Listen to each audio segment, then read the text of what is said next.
So let's call it to order at, say, 7:02-ish. Do we have any additions or corrections to the agenda, folks? Feel free to unmute yourself and let me know what you got.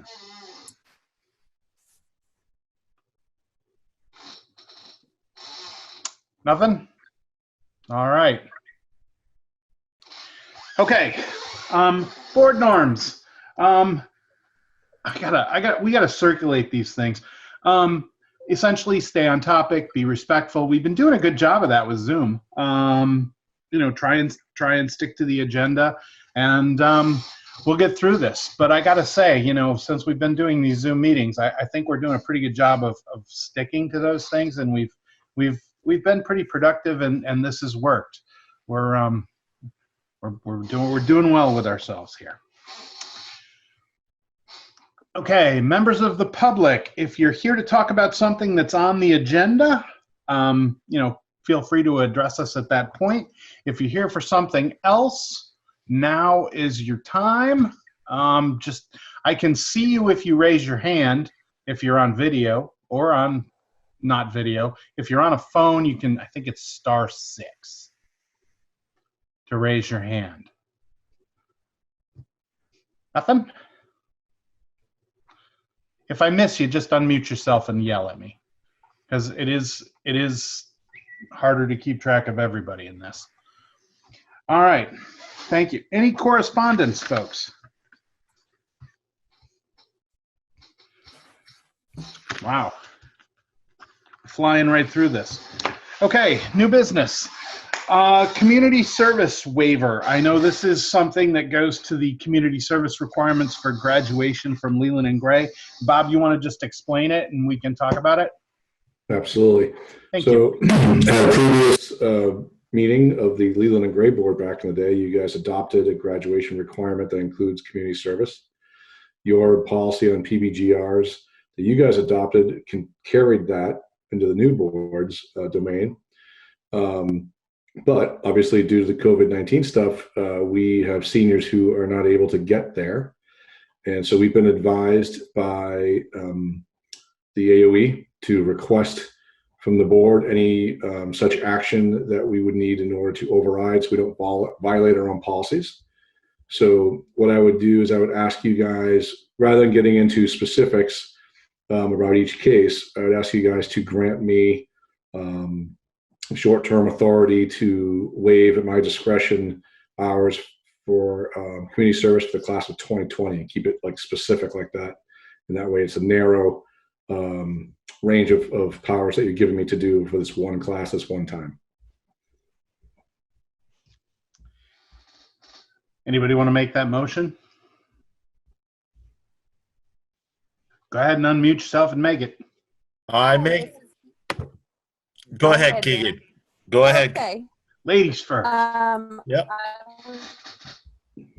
I would like to grant Bob Tebow the opportunity to waive the community service expectations for the class of 2020. Okay, I'll second it. I'll second it. Perfect. It's been moved and seconded to allow Bob to deal with the community service requirement for the class of 2019. Any questions for Bob? Discussion on this motion before we vote? I'm looking for hands. I see nothing. Okay, you ready to vote? I've got a quick question. I'm sorry? My connection might be bad. I had a quick question. Do you think that you would need this to extend it into the next academic year, or do you want to just take this 1 year at a time and only focus on the class of 2020 and table it for the 2021 year for a later time? That's a great question, Keegan. Thank you. Because what we've done actually with students who come into Leland and Gray mid-year or mid of their 4 years, is we've prorated that graduation based on the number of semesters that they're there. So it's 40 hours overall, 8 semesters. So we basically prorate that by 5 hours per semester. So yeah, I guess in some ways I would need the ability to do that, to prorate this semester's worth of hours for all current high school students. I guess that would, so I would reduce the amount they would owe by 5. Okay.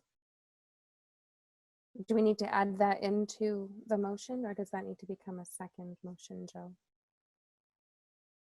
I think if your motion had an "and" in it, you could probably add it in.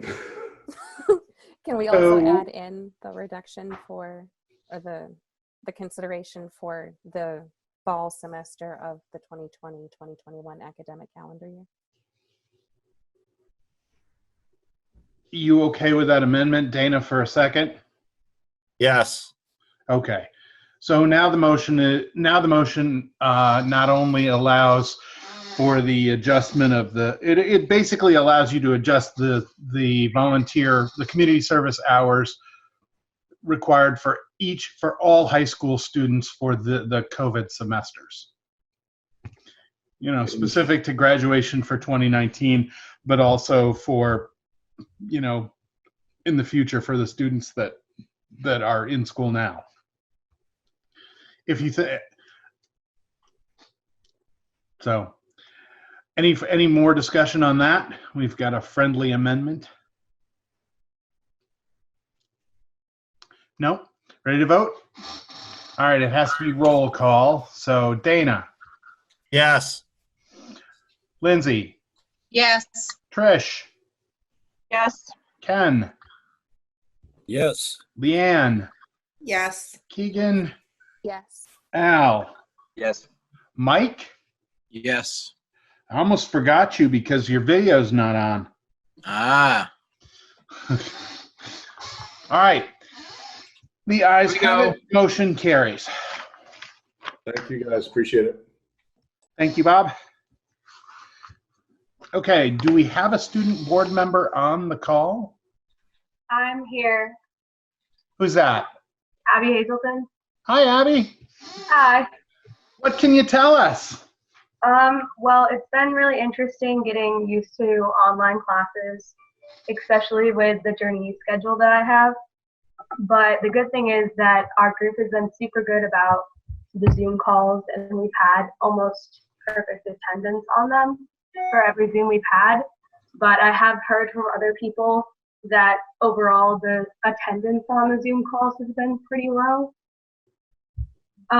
Also, I've been talking to some of my senior friends, and I just feel that from the students' perspective and the community's perspective, that finding some way to celebrate their achievements and having some sort of a graduation is super important. It is the senior class leadership and some people at Leland and Gray that are discussing what the students and working it out, right, Bob? Yeah, that's correct. There's a committee of some seniors and some staff and admin who are developing plans. Right now, the hope is to really delay it until early August and hope for a live ceremony. So just think of that sunny August morning, Joe, with the sweat coming down your head and then up on that stage. If possible, I'd like to do that. But if on the 13th of June, which was the graduation date right now, we are going to do some kind of a ceremony, more like a informal car parade or something. We're working on the details of that right now.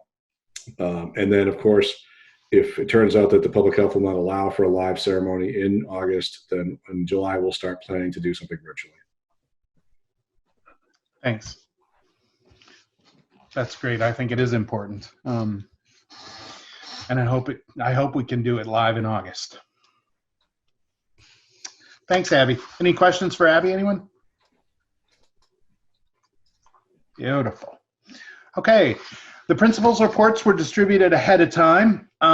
If there's anybody that has questions for any of our principals, based on anything you read in the report or just for fun, go ahead. Bill. It's not a question for the principals, but when you asked for additions and corrections. I forgot to mention that under the principal's report, we do have a newly created action item on one of your policies that one of the principals will bring up to the board. Is that the student? Oh, but yeah, that's under school choice request. Well, that's another one as well. So it's a little nuanced. Okay. Trish. Hi, I just had a question for Bob. There's, I think there was 8 faculty and teaching turnover positions. Are there exit interviews that are performed on everybody that's leaving? Yeah, we don't have a formal process that we have used, but yeah, I do plan to do that in some manner this year. It does seem like a really high number, and so that did make me a little nervous. A couple of them are retirements, and a couple are just family decisions and people moving on different directions. So actually 3 of them are retirements. Once I learned sort of the specifics of each one, I was less worried about it, but we still hope to do some exit interviewing. Sure. Okay. Thanks. If there's something the board would like to know out of that, I'd be happy to report that out if there's a specific area or question that you guys would like to know about. Okay. Thanks. Anything else with any of the principals' reports? Joe? Yes. I had a request from a family pursuant to policy C35, and I believe that what I need to do right now is I need to make a recommendation to the board. Is this an appropriate time? I thought we were gonna. Is this the one that we're doing under school choice, Bill? You're muted. That'll actually be another principal talking about a school choice situation. So we have Scotty and Craig, right? Correct. Both of you under school choice under the superintendent's report, but we're almost there. They just operate under different policies, so I wanted to make sure that they are happening separately. Okay, right. Well, if we don't have any other questions for principals' reports, we can move on to the superintendent's report, which we'll get to those issues then. Again, superintendent's report was circulated, and I gotta say, reading through that, it's like you guys seem busier now than when school was in session, and I mean, it just seems like there's more detail, there's more going on, there's more crisis, and thank you. Well, I would say that is the case for everyone. That's the case for parents. It's the case for students. The case for teachers. It's the case for principals. I think that is a universal reaction to living in a pandemic. Well, there's banners on every elementary school and the high school thanking the teachers, and there's no banner down on the central office, and there should be. Thank you guys too. Yeah, we won't be holding our breath for that, but that's okay. Well, here it is. So let me just give a quick update on kind of what's going on in the SU, and then I'll prime both Scotty and Craig as superintendent designees through a process to bring before the board.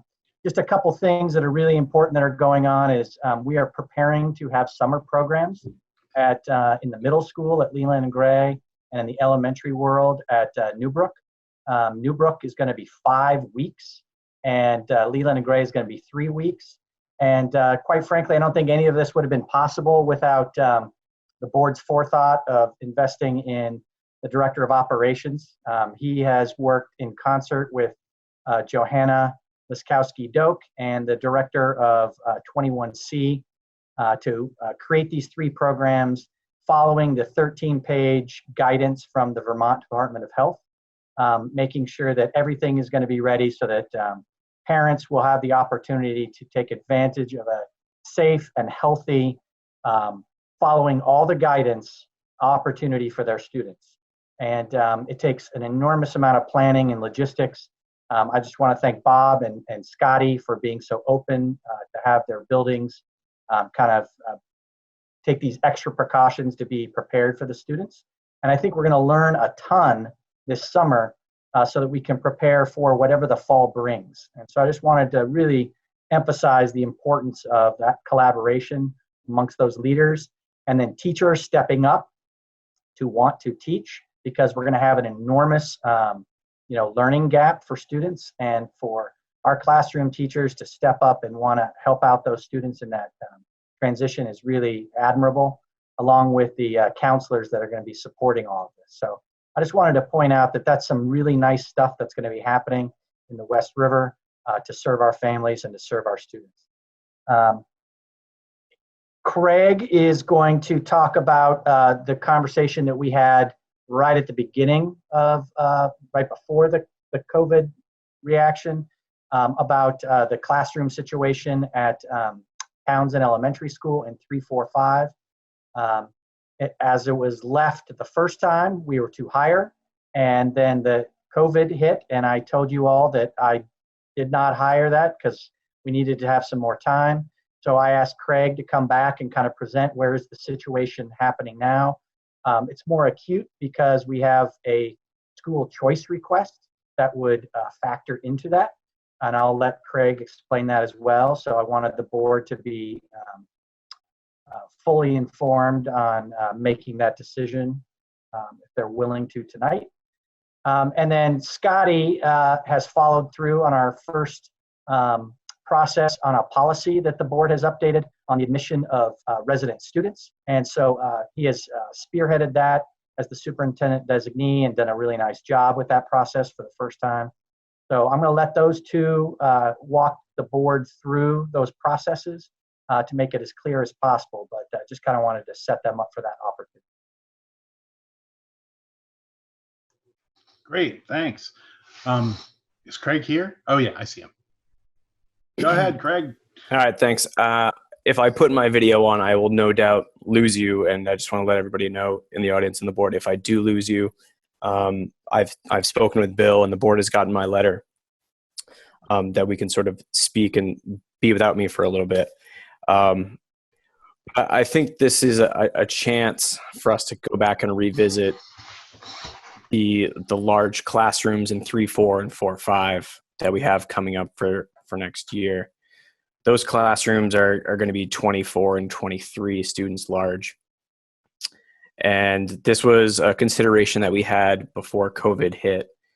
And as I put in my letter, and for the audience who's watching and listening, is we're preparing for our students to come back with a whole bunch of things that we are not ready and planning for.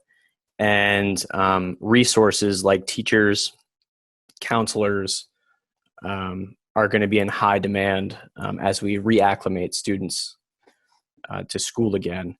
And so one of the considerations that the Director of Operations, Chris Medina, had put out to leadership and even to the board is, the first couple of items of consideration are things like space, limiting students to certain areas, creating open walkways or one directional, so that we have all this COVID that's playing into these very large classrooms.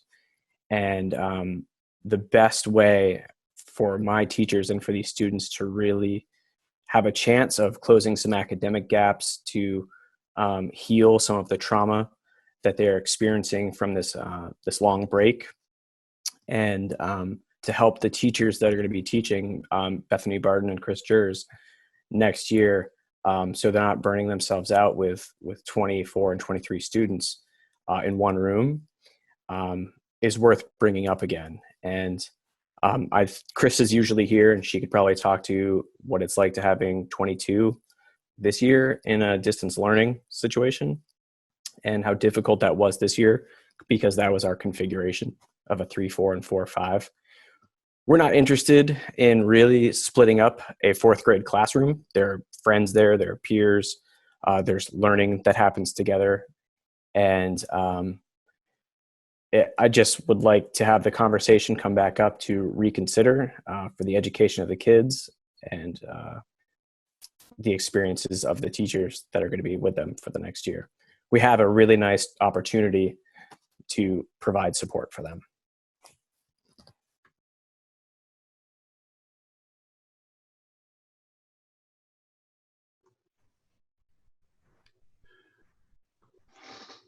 Thanks, Craig. That just to be clear, that was a position that we had this conversation, and we had said hire that position. So that's actually in the budget and something that we've. It is not in the budget. It is post-budget. Post-budget, but we you are had said correct. go forward with it. Right, and I came back to you and said, hey, we're in a pandemic. I didn't pull the trigger. I'm going to bring it back to you. So we are bringing it back to you. And now it's coming back. Okay, I just wanted to make sure. Okay, thanks. Dana, you had a question, comment? Unmute yourself. Yeah, I have trouble with that. I was questioning on, since it's post-budget, how do we go about if we vote to get another teacher? How do we go about this? I will let Lori Garland weigh in on this. I mean, I could answer it, but I think it's important to come from the Director of Finance. At this point, it would be deficit spending. Unless, you wanted to move your vote out again and go through that whole process again. But the budget's already set. So it would be a deficit spending amount. We would carry that over to the next year? Mm-hmm. Yeah. I mean, it could end up that you're not in a deficit situation because you make up money other places. But it's not planned for, so. Well, I was just curious if we'd have to make sacrifices in other areas to make up for the salary and stuff where, cut more programs or something. Yeah, I mean, we would have to watch the budget pretty closely. It's a pretty slim budget as we go into fiscal year 21, but, it's possible that we could make up in some other areas. Trish. What would bring the classroom counts to for 3, 4, and 5? Yeah, so with the addition of the 4th grade teacher, the 3rd grade would be at 19, 4th grade would be at 10, and then we have a school choice that sort of is hinged on this, and then 5th grade would be 17.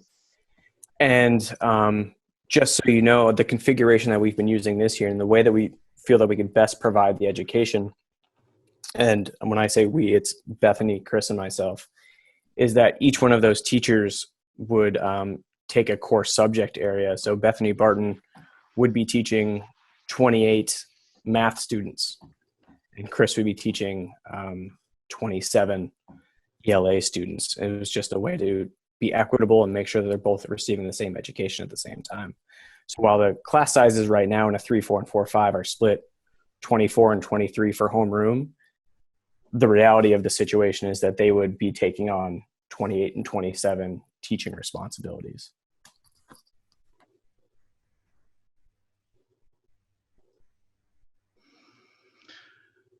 Thanks, Craig. Any other questions or comments? Mike. Yeah, I'm just going to point out that we don't have a voter-approved budget yet, and we don't really know what's going to happen. I mean, before this whole COVID, I thought that this budget was going to sail right through. I mean, even though we had some people, but we made some cuts. So, I mean, there's always discontent around budget time. But I do have concerns about putting another $90,000 back into the budget. But I also have concerns about large classes and teachers being overworked. So I just wanted to point out that we don't have an approved budget yet, and we think about how this is going to play with the taxpayers. But correct me if I'm wrong, Lori, this actually won't show up in the budget. This is deficit spending. So the budget that gets voted on is still the budget that's out there. So That's correct. okay. I see, Chris, you have your hand up. Thank you. Christer, so I would be one of the teachers, and I would just say that I feel privileged to at least have a teaching partner with Bethany Barton. I feel we would make anything work. However, if we're looking at where kids are coming in from, if it was just at the end of the year and we were starting a new year, I'd say, okay, I think we can make this work.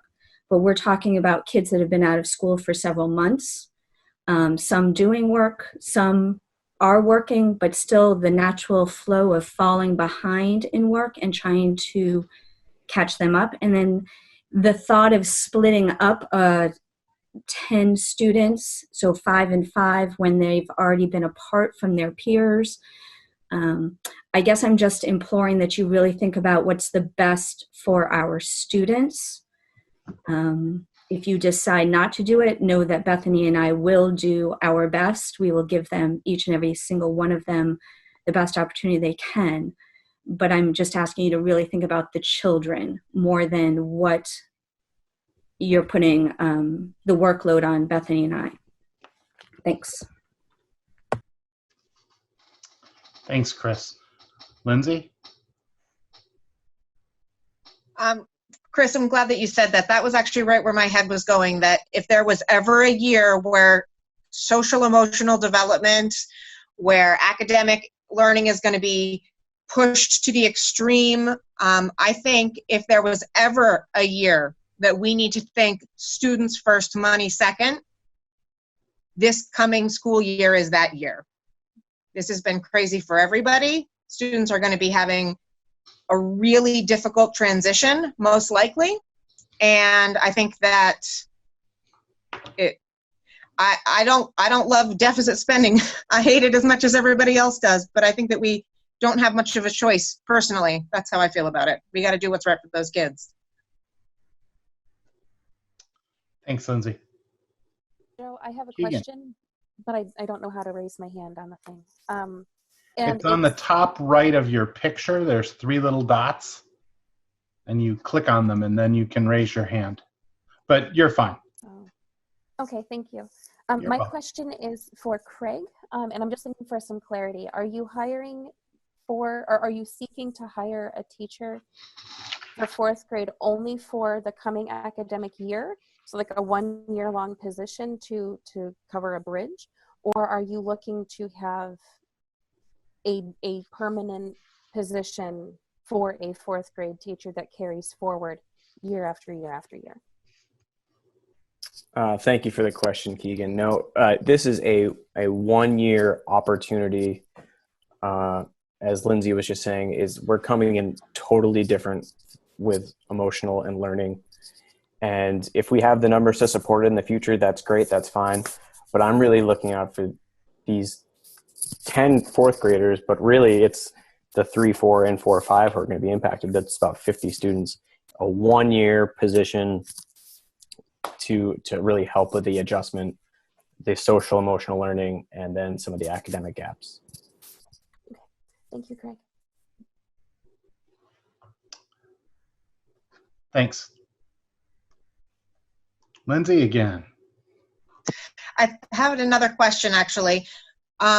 With the possibility that some families might feel uncomfortable with their students returning to the regular school year, and because we don't yet know exactly what that's going to look like, I'm wondering, I guess what I'm kind of wondering is whether we should be having a conversation about whether or not there's going to be a remote learning option next year and how that is going to play into things, because there's a chance that the class sizes would be less than that if there is a remote learning option. Does that make sense? Or more. What was that, Emily? Just said or more. We don't know what that means. Right. If I could maybe pass the buck a little bit here, and I hear that as well, Lindsay. I know Bethany Barton right now I think she has 25 math students in this current configuration. And I don't know if I can tap the audience to help me out, but if she could give her perspective on what 25 students looks like in the digital age, or even 22 kids. We're all doing a lot of extra work, and certainly Bethany is one of them. So she's living the experience. So am I allowed to do that, Joe? Am I allowed to call in the audience? If Bethany's willing to speak, she sure can. Okay. Hi, this is Bethany. I'm willing to speak. I can't get my hand raised either, and I know how to do it normally, but I really think that Krister's made a really great point. I wish I could be as eloquent as she was a few minutes ago.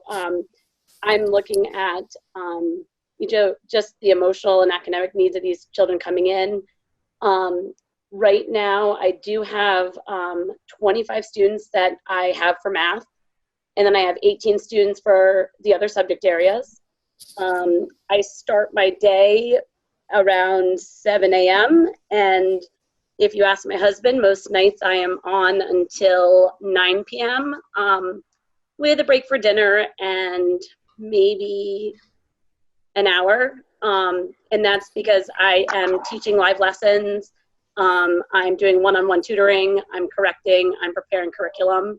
And having 25 kids just for math and then the 18 for the other makes for long days, and I do it because I love the kids and I want to get back to them as soon as I can. But thinking about if I potentially had 28 next year, or if there was some kind of a hybrid model with having some students in the building and some students doing remote, I would still be responsible for all of them. So it would be just as challenging, if not more challenging, to be doing both platforms for me, thinking about having students that I might have in the building and students I might have virtually. So I am, like Chris said, we make a great team and we do the right things for kids. And I feel like we're doing a great job for them, but our numbers would even be that much larger, and that we'll do it and we'll do well, but it's overwhelming, especially going to grade level meetings and hearing about class sizes of 8. And we have, a lot more than that. So I hope that answers people's questions. Yeah, thanks, Bethany. Dana, then Al. I was just wondering, are there any other options that we can do? Because I know this is going to come back and bite us in the butt next year when the taxpayers realize we deficit spended. But I still don't want to hurt the kids. They're going to need this. Is there any other options? Bill? Yeah, I'm not going to pass the buck, but I'm going to tee him up. That's the first question I asked of Craig. How could he use the existing resources and how could he reorganize? Could he look at having like a K1 class or 1-2 class? And I think it's important for him to kind of share his thoughts about why he felt compelled to continue to say that this was the best option for students, because I think he explains it the best. So Craig, if you could do that. Yeah, Dana, thanks for the question, and Bill, thanks for letting me follow this up. We do have another configuration that we could use, and I found that the quality of education that we could provide for those kids at the lower grades and the higher grades would be better in this situation that we have now, given the fact that we're already in this 3-4, 4-5 combination class. And as Bill mentioned, the other configuration would be a K1 and a 1-2 class, combined classroom.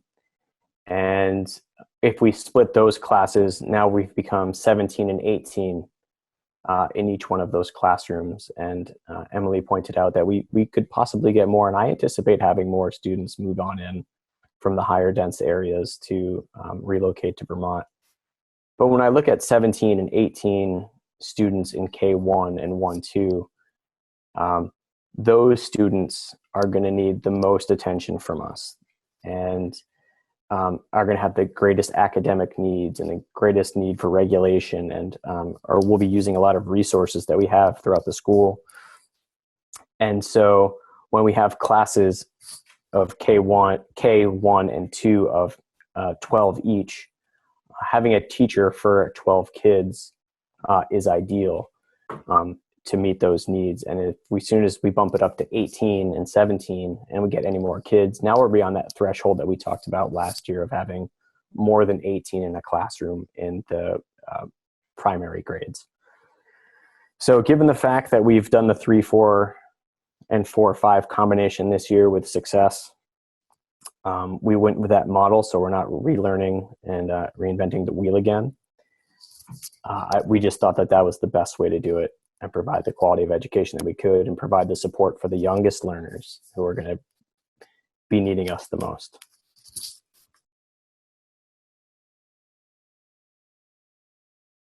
Thanks, Craig. Al, you had a question, comment, then Ken is waving at me.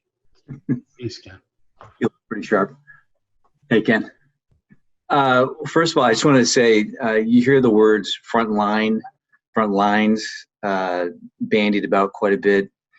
And speaking of people that work in hospitals, but I would say that our teachers, our administrators, they're our front line right now. And I would certainly do anything to support. And I'm sure, as Bill mentioned, probably Bill and Craig had multiple conversations about this and what is the best path forward. So they don't come lightly to us with this suggestion. So I fully support it. And I would go on further to say that this is probably a good reason why not to cut deeply as you do with budgets, as we just did. It gives us no flexibility. And I probably remember as we were going through it, I was not entirely in favor of a lot of the cuts or the suggestions. So again, I feel like we've put ourselves in a bad position, and now you're right, Dana, it's going to be difficult next year to crawl out of it with deficit spending. But again, I'd fully support Craig and Bill in this decision, and I'm sure they made a lot of hard decisions in coming to this. Thanks. Thanks, Al. Ken? I might see your hand, Bethany. You did it. Yeah, well, this is more a question for Lori or Bill. Right now, where are we with this year's budget? And I know we have some revenue coming in from the federal government that's supposed to filter down through the state and eventually get to your office. But we don't know when that's ever going to get there. Yeah, I'll answer the first part of the question. Lori, you can answer the second part. How about that? okay. Or I'll answer the second part. We are not planning on receiving any money from the state of Vermont on the $31.1 million that is supposed to come to the LEAs. But that pot of money has been part of the ongoing discussion to somehow, some way, make that part of the solution for the $167 million in the ed fund. And so I don't think it is fiscally responsible for us to count on money until we get the money. And that phrase right there is from our director of finance. I tried to be much more forceful and creative, and she won't even let me walk down 2 steps. But that is the approach we are taking, which I think is the appropriate approach to take. So to answer the second part of your question, that we are not counting on any money coming our way to do anything like this. But I'll let Lori answer the other question about where we stand right now. Yeah, we've done our just to follow up on Bill, we have done our due diligence. We've created a system of coding expenses that are over this year to COVID-19, a project code, and we've done all of that, which we were advised to do very early on. But the more that the further down the path we get, the more we're hearing that we're not going to get the money. So it's unfortunate. As far as where you're coming out, I was working on that today to pull together a look at where you're at for this year. I will tell you that revenues are down approximately $300,000, which is going to, expenses are also down, so there is some offset there. But there was a big drop in tuition, which I talked about last time, last meeting. There's some drop in revenues that we would normally get that are COVID related. Different little grants from the state for transportation to the tech center, for example. So we're not able to bill for that because they're not going to the tech center right now. So there's Medicaid funding. Medicaid is quite a good revenue for West River, and without getting too far down into the weeds of Medicaid, basically, if you have a one-to-one that is with a student and they are billed at what we consider a level 4, and obviously there's no one-to-ones now, so we are able to bill some amount of services for virtual learning, but most all of the students are billing now at a level 1, which is, could be upwards of $6,000 a month for those students. So revenue is also adding into that $300,000 of less revenue. So, I'm hoping to come out actually with a small surplus this year, but I'm not making any promises, as I told the last board meeting we were on, until I get all the data in. Okay, so you're saying by July, when this school year ends, this budget runs out, or, is supposed to break even or give money back to the taxpayers, or, however, or hold it over for next year. Right. That we might possibly come out with a surplus. Yes. You do have a surplus right now of around $354,000 that you came into when West River was formed. So that is there now and potentially could be tapped for this. I will caution, however, that as we go into next year, we're not exactly sure what will happen with ed spending. Will they, reduce our ed spending number because they're trying to fill a gap? So, I'm sort of like holding that aside, knowing that you're okay if they decide to cut ed spending a little bit. But, it only goes so far. Well, first off, I'd like to say congratulations and great job on holding on to the money at this time. I'm sure that was very hard to do, especially with every numbers juggling money in going through, filtering out through different areas and less coming in. Kind of reminds me of my well, actually. But that's fantastic news. Have we heard anything on the legislature going through? Emily might know about this, or Emily will know about it. Did they put a stop to the talks on the what was it, the term they use? Waiting students. You're talking about the waiting study. Yes. Has anything happened with that? Emily, you can answer the question, and then you can roll right into you had your hand up and ask your own question. I did have my hand up, but I want to allow the administration to respond if they want to, because this question came for them. But I'm happy to respond if you. The only question was the waiting study. So the waiting study has, like much of our legislation, has taken a back seat. I would just say anything that's not COVID related has taken a back seat for the most part, but we are starting to break out of some of the work we're doing in the legislature because we have wrapped up a lot of COVID legislation, and we're opening it up a little more to sort of related issues. I will tell you that for many of us in the legislature, especially those of us in Windham County who are dealing with a lot of challenges around that waiting study and would like to see it implemented, we're not sitting back and saying, don't do it. There are people who are taking a lead and saying we should be doing it. And if you are following the legislature, you will continue to hear that chime. I still believe that the waiting study has shown some amazing deficiencies in the way we operate and that we should be implementing a waiting study. But I also know that we're in a state of emergency and, there's other things take priority.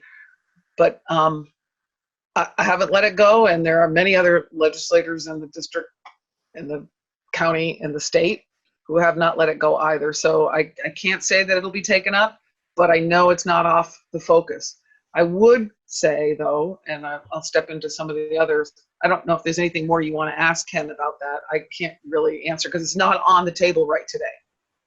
But but we're being reminded of it all the time. So I would say that I just want to, going back to this deficit spending, I'm not a fan ever of deficit spending. But I also believe that we need to meet the needs of our students, and I've always felt that. And I think that this request is coming from a need of our students, and we are in a very unprecedented time. I would encourage our administration. I mean, it's not just Townsend we're talking about here. We're multiple schools in one district. I would encourage our administration to try to find savings wherever they can so they can cover this deficit spending this year, this coming through this budget. We know that we are now, Lori just mentioned, we're talking about potentially, if we're fortunate to see a surplus. If there is a surplus next year, we'll cover it. I don't anticipate that. I think we're coming into a really, really tough time. But at the same time, and many of you have mentioned this before, we still are responsible as a school board and as communities to make sure we're meeting the needs of our children. And you've heard staff members speak about this. You've heard principals speaking about this tonight. We are entering a time we're in a time that is really challenging for our students. And I am going to say, I'm going to go right out front and say, I'm going to support this, even though I'm not a fan of deficit spending. I'm going to support this because I really do believe the need is there. And I think that we can probably find enough savings around to cover it. And if we can't, I think actually we can convince voters that it's the right thing to do. Now I want to take that's just how I feel about that piece. I just want to take one more moment of your time and step back and say, there is no way I know what is coming. There is no way any of you know what is coming. But we're all in the same position across the state.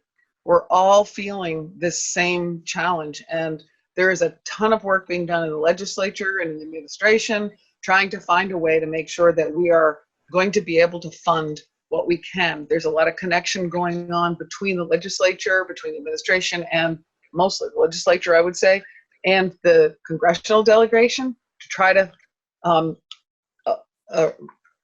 get a little more flexibility around dollars that are coming to us so that we can use them.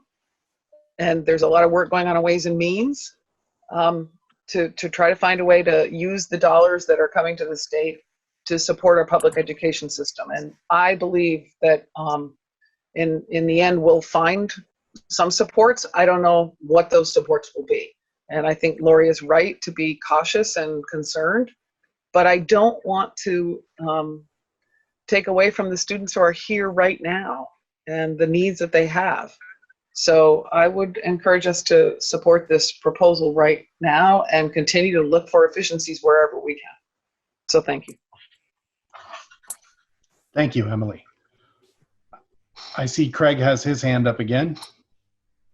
Thank you, Emily, and thank you, Ken, for speaking to that. And I don't know the number offhand, and Al and Lori, somewhere 2 years ago, when I took this job as principal of Townsend Elementary School, I came in with a deficit, and we erased it within 2 years. So I want to let you know that I'm sort of fiscally conservative, and we'll try to find those pockets of money to help this this ask, this want, this need to come to fruition. So I don't know if Lori has that off the top of her head, or Al has it off the top of her head, but it was $212,000. Thank you. You are. So in 2 years we erased that at Townsend. So this is a big ask for me, I know, and it's a big ask for the taxpayers. But again, as Emily said, this is for the kids right now, and we're preparing and we're setting them up for success. So thank you. That's all. Thanks, Craig. Keegan. I would like to make a motion to allow Craig the opportunity to post his position to find a 4th grade teacher for the coming academic year. Can I do that now? You can. It wouldn't be Craig, though. Oh, would it be Bill? Don't make it specific to a person. Just, allow the West River District to go forward with, the 1 year 4th grade teacher. Yes, that is what I would like to do. Okay. So can we make a motion to allow? You just did.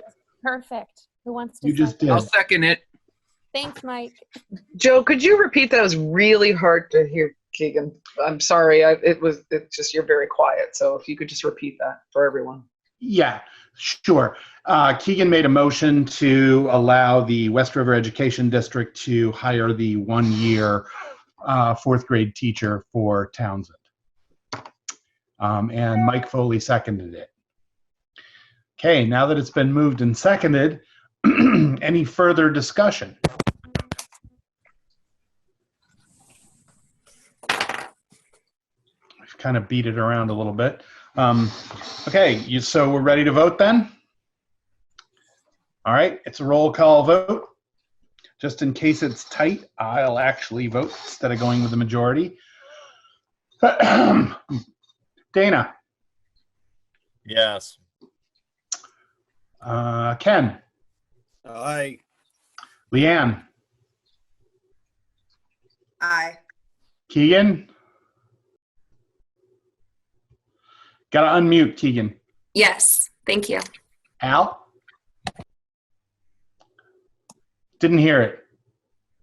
Aye. Thank you. Lindsay. Aye. Emily. Aye. Howie. Abstain. I'm sorry, say that. Abstain. Okay, gotcha. Thank you. Mike? Aye. All right. The ayes have it. Thank you, folks. Wait, Joe, you skipped me, but I'm an aye. Who did I skip? Trish. Oh, sorry, Trish. You turned your video off. I forgot. I'm eating my dinner. Nobody wants to see that. I don't know what's for dinner. Maybe we do. Really I'm terribly sorry. So Trish is an aye as well. The ayes have it. Motion passes. 4th grade, here we come. Bill, you wanted to. Let me just thank the board for a very thoughtful discussion. I think we're going to have many more challenging, thoughtful discussions, and I appreciate the transparency with which you all engage in a very difficult conversation. We're going to have many more of them over the next few years, so I really appreciate the thoughtfulness that everybody's doing. I will give you a little bit of good news.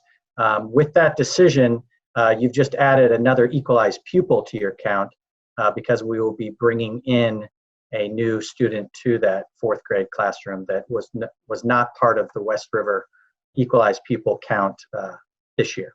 So that's a positive thing. And then just to tee up Scotty again, so a reminder, Mr. Tabachnick is the administrator assigned to following the new policy, the updated policy of the West River School District about the age of admission of resident students. And Scotty, thank you for being patient, but if you could walk the board through it, and remember, we're in open session, so we want to make sure that we keep everything in a privacy conversation. Thank you. And I want to also echo what Bill just said about the thoughtfulness of your conversation. Classrooms of that size are very, very difficult, and I'm so glad to hear that we're making decisions that make sense for our kids. So on March 9th, I received a letter from a parent who has a little girl who is going to turn 5 on September 2nd. And according to our policy C35, children who desire to enter kindergarten must have attained the age of 5 on or before September 1, in which they plan to enroll. But a request for exception should be submitted to the building principal in writing prior to April 1st. And then what I need to do is I need to follow a procedure that we developed a few years back, in which I met with the parent via Zoom, and we talked about the age of the student. We talked about how acceptance would benefit the student. We talked about the student's developmental skills in terms of communication, gross motor, fine motor, problem solving, and personal and social. And then after I completed my work and the parents sent in the ASQ3 Ages and Stages questionnaire, it's a readiness questionnaire that the parent was responsible to complete. My recommendation now is that I don't see any reason to not accept this student. We do have a large incoming class. But decisions of admittance or admission should not be, we should not be considering the size of the class. And right now, I don't even feel like my data is all that actionable, just because, you know, it is only May. And I don't know if any of you folks remember, but a few years back, I had 27 kids coming in May, and in August, it turns out there were 17. So I really feel like the board, what I would like would be I would like to recommend that the board allow me to admit this student, and then I will work with that parent to get everything all squared away, and we'll see what what's happening with class size down the road.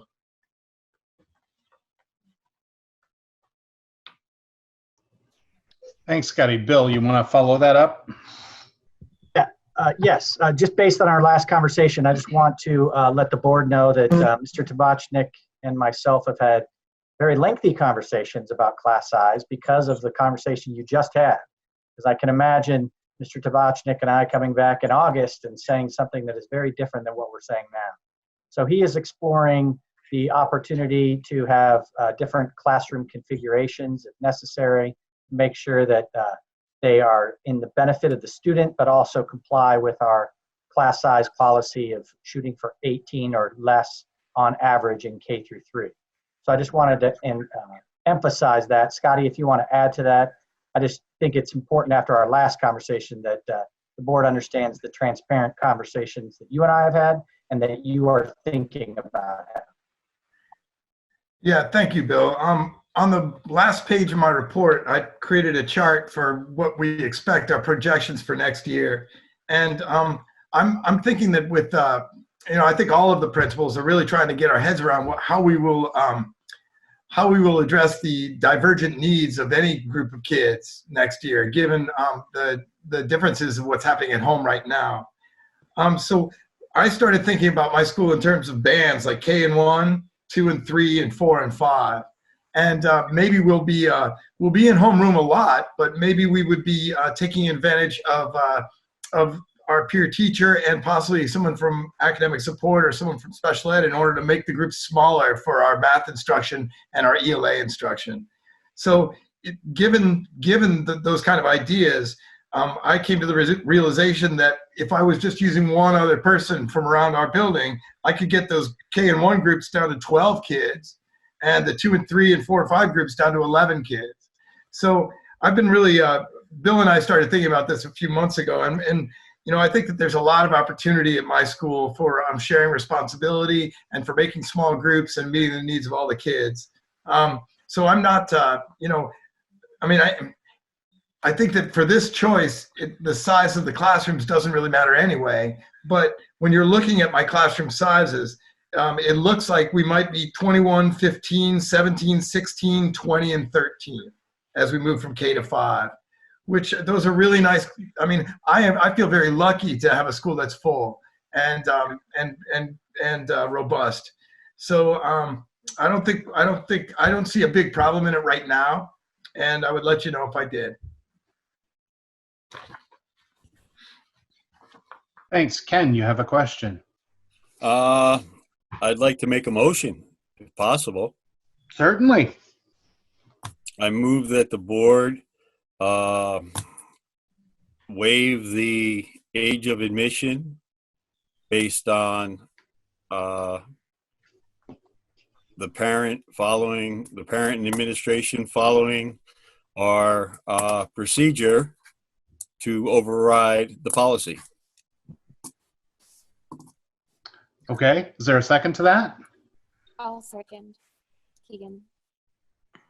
Thank you, Keegan. Joe? Yes, Scotty. I'm sorry to be out of order, but I think the language we really need is they were requesting an exemption from the policy, and so Ken's right. Because of that request for exemption, I am now recommending an exemption from the policy. Okay, Ken, you said exemption, right? Thank you, Ken. Yes, I did. Sorry, I had bad audio. Okay, so we've got the language clarified. Any questions or discussion on this motion? Y'all ready to vote? I just have one comment. After this long quarantine, we might want to look on widening the classrooms in another 5 years.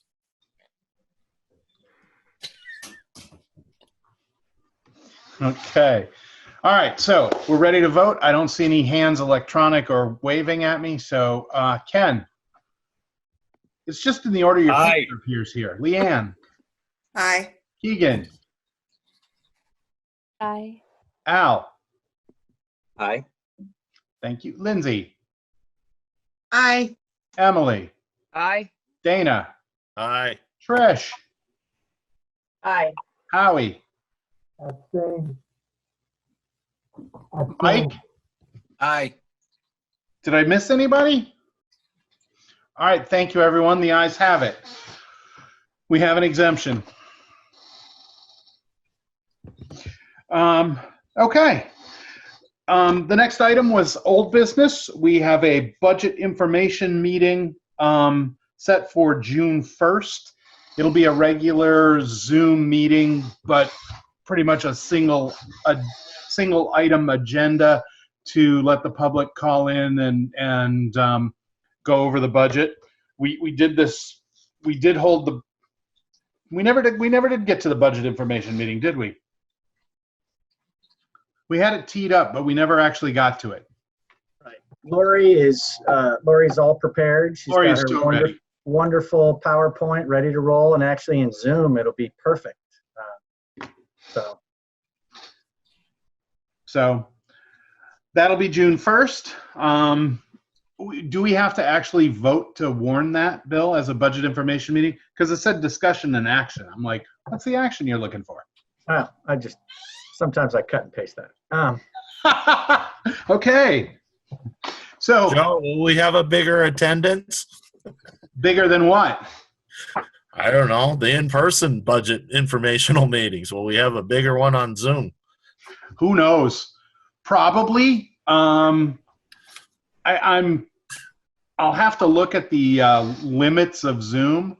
I think it's 250. Okay. If we actually are worried that we have more than that, I don't know if Google Hangouts gets larger or if there's another platform we can use to get a bigger meeting than 250. But we'll cross that bridge when we come to it. Okay.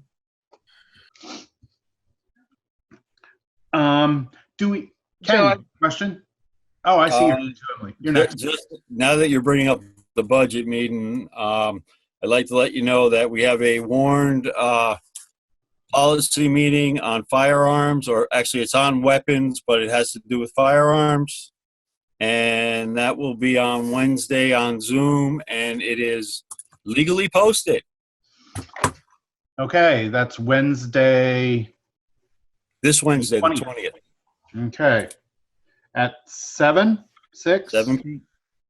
7 p.m. 5:20. Okay. Thank you for the heads up.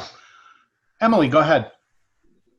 Yeah, thanks. I just wanted to say that I appreciate this date and this time and the way this is putting out. I want to make sure that we are as transparent as possible, getting people involved. I think we've been really fortunate to have more people join our school board meetings since we've been holding them on Zoom.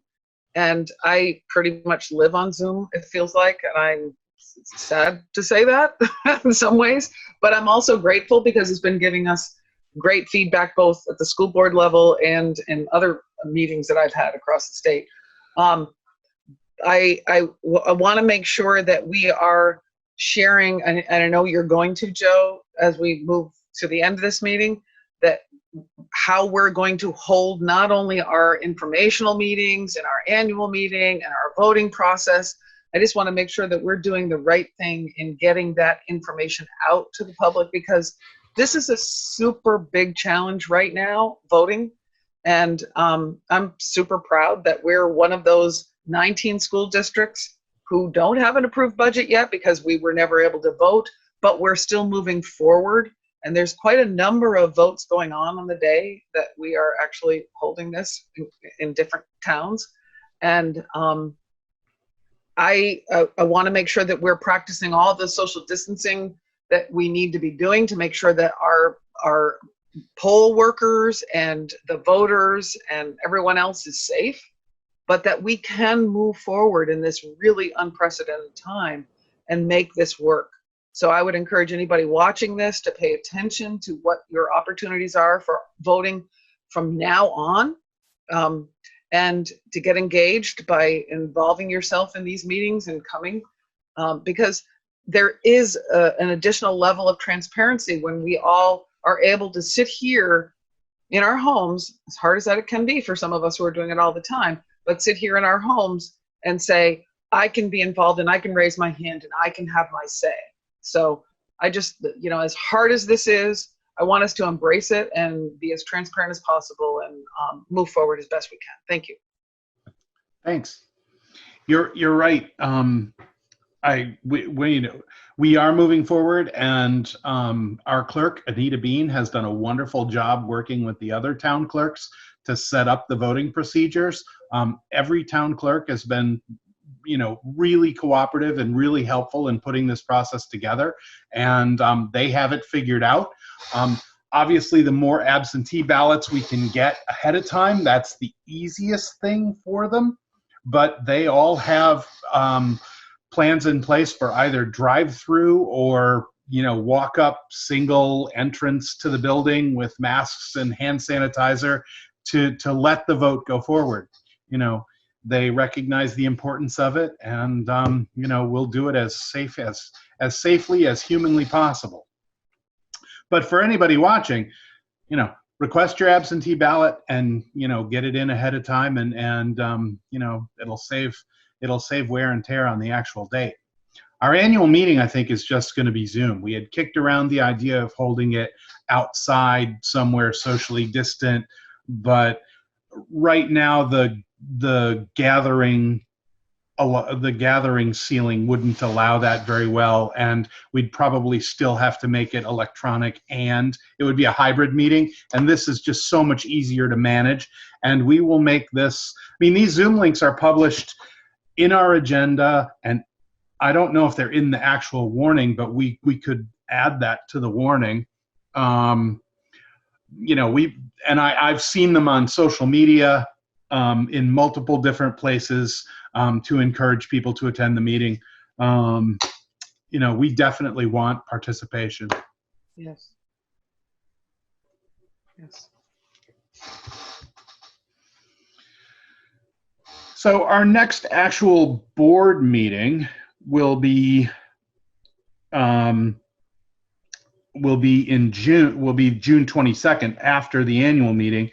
We'll have the annual meeting, but there won't be any administrative tasks for that. Do we have administrative tasks for the next regular board meeting? Keep in mind, they're also working like crazy to get ready for the next long-term planning meeting.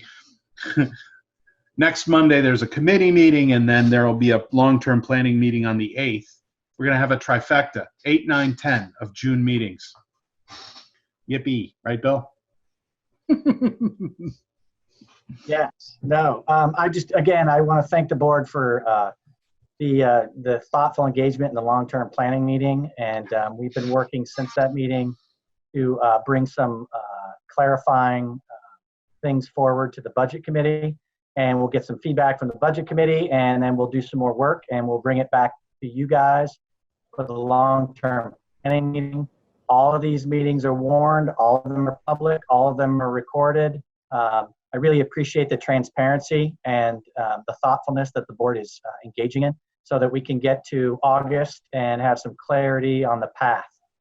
It's not easy work and it takes a lot of time, but it's what our communities deserve, and I appreciate the board leading in this. So thank you very much. Thanks, Bill. Lindsay, you have something? I don't know that it needs to necessarily be an administrative task, but I want to throw out there that I hope that the administration is considering in all of the wild unknowns for this coming school year, and not knowing anything about what that's going to look like, that I hope they are considering some sort of remote option and how that could work, so that we don't end up losing equalized pupils for families that are not comfortable with returning to school, if that happens. And if that's a possibility, what that could look like. Anyway, just to throw it out there as something that I would hate to lose the equalized pupils for something that we don't necessarily need to. So I would say this is another great reaction to the board's planning of over 3 years ago, because the New Brook School Parent Advisory Committee had that exact conversation with their principal, and about 45 minutes after that conversation, I was contacted, and then I had a long conversation with that principal about that possibility. I think that's really forward thinking. I don't know what the rules of the game are going to be yet in August, but I really think it is important to think about all those possibilities, how it may work for different families in a different way, and how we want to keep the students connected to the school. So we've already begun some creative planning on that, and I appreciate the forethought to make sure that that's on the table. Thanks, both of you. Okay, so that just a little long-term consideration there for the administration. For committee tasks, the policy committee is meeting, the budget committee is meeting to talk about long-term planning and go through that. Those are the tasks that exist now. Are there any additional things that need to be done? Good. All right. So we have the minutes of April 13th, 2020. Those were in the packet. We just need a motion to approve those. I'll make the motion to approve minutes of April 13th, 2020. Thank you, Dana. Lindsay, you want a second? Yep. Thank you. Any discussion on those minutes? All right, seeing nothing. All in favor of approving the minutes from April 13th, 2020, please, Keegan, please say aye. Aye. Al? Aye. Lindsay? Aye. Emily? Aye. Trish? Aye. Leanne? Aye. Ken? Yay. Dana? Aye. Howie? Aye. And Mike? Aye. Thank you. The ayes have it. The minutes are approved. We also need a motion to approve, let me scroll up here and find it. Accounts payable voucher number 54 in the amount of $127,389.36. These are the pay orders that both Trish Scott and I reviewed last week. And everything was in order on those and, looked good. We both signed off on them, but now we have to officially approve the voucher. I move to approve. Ken, you want to make that motion? I'll make that motion. Thank you. I'm happy to second it, Emily. Thank you, Emily. Any discussion or questions on that?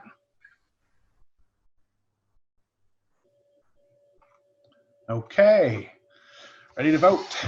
All in favor of approving the AP voucher, please say aye. Keegan. Aye. Al. Aye. Trish. Aye. Emily. Aye. Lindsay. Aye. Leanne. Aye. Ken. Aye. Dana. Aye. Howie. Aye. Mike. Aye. All right, the ayes have it. Motion carries. Any other business, folks? All right. Well, thank you for your efficiency. There's just that one last motion. Move to adjourn. Is there a second? I second. Want to go through the roll call one more time? Keegan. Aye. Al. Aye. Lindsay. Aye. Julie. Aye. Trish. Aye. Dana. Aye. Ken. Aye. Leanne. Aye. Howie. Aye. Mike. Aye. All right. Thank you all. I will see you again in a week. Goodbye. Good night, everybody.